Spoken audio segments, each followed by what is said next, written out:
Oppenheimer movie summary in English for kids. Let's begin. The film is presented as a nonlinear narrative, with two different timelines interwoven together.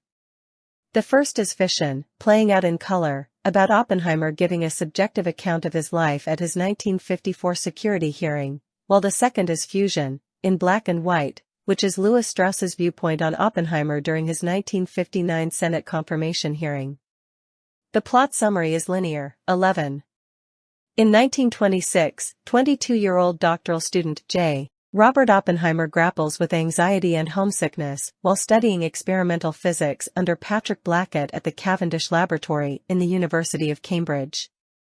Upset with Blackett's attitude, Oppenheimer leaves him a poisoned apple, but later retrieves it. Visiting scientist Niels Bohr advises Oppenheimer to study theoretical physics at the University of Göttingen instead.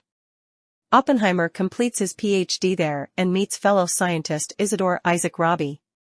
They later meet theoretical physicist Werner Heisenberg in Switzerland. Wanting to expand quantum physics research in the United States, Oppenheimer begins teaching at the University of California, Berkeley, and the California Institute of Technology. He marries Catherine Kitty Puning, a biologist and ex-communist, and has an intermittent affair with Jean Tatlock, a troubled communist psychiatrist who later dies by suicide. When nuclear fission is discovered in 1938, Oppenheimer realizes it could be weaponized. In 1942, during World War II, U.S. Army Colonel Leslie Groves, director of the Manhattan Project, recruits Oppenheimer as director of the Los Alamos Laboratory, where an atomic bomb is to be developed. Oppenheimer fears the German nuclear research program, led by Heisenberg, might yield a fission bomb for the Nazis. He assembles a team consisting of Rabi, Hans Bethe, and Edward Teller at the Los Alamos Laboratory, and also collaborates with scientists Enrico Fermi, Leo Szilard, and David L. Hill at the University of Chicago. Teller's calculations reveal an atomic detonation could trigger a catastrophic chain reaction that would ignite the atmosphere and destroy the world. After consulting with Albert Einstein, Oppenheimer concludes the chances are acceptably low. Teller attempts to leave the project after his proposal to construct a hydrogen bomb is rejected, but Oppenheimer convinces him to stay. After Germany's surrender in 1945, some project scientists question the bomb's relevance. Oppenheimer believes it would end the ongoing Pacific War and save Allied lives. The Trinity test is successful, and President Harry S. Truman orders the atomic bombings of Hiroshima and Nagasaki, resulting in Japan's surrender. Though publicly praised, Oppenheimer is haunted by the mass destruction and fatalities.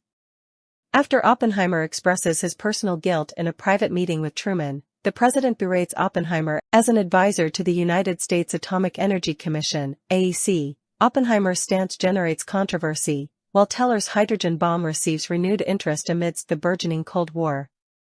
AEC chairman Louis Strauss resents Oppenheimer for publicly dismissing Strauss's concerns about exporting radioisotopes and for recommending negotiations with the Soviet Union after the Soviets successfully detonated their own bomb. Strauss also believes that Oppenheimer denigrated him during a conversation Oppenheimer had with Einstein in 1947. In 1954, wanting to eliminate Oppenheimer's political influence, Strauss secretly orchestrates a private security hearing before a personnel security board concerning Oppenheimer's Q clearance. However, it becomes clear that the hearing has a predetermined outcome. Oppenheimer's past communist ties are exploited, and Groves's, Teller's, and other associates' testimony is twisted against Oppenheimer. After Kitty gives an impassioned testimony calling this out, the board chooses to uphold Oppenheimer's citizenship but revokes Oppenheimer's clearance, damaging Oppenheimer's public image and limiting his influence on nuclear policy. In 1959, during Strauss's Senate confirmation hearing for Secretary of Commerce, Hill testifies about Strauss's personal motives in engineering Oppenheimer's downfall, resulting in Strauss's nomination being voted down with junior Massachusetts Senator John F. Kennedy casting the deciding vote. In 1963, President Lyndon B. Johnson presents Oppenheimer with the Enrico Fermi Award as a gesture of political rehabilitation. A flashback reveals that Oppenheimer and Einstein's 1947 conversation never mentioned Strauss.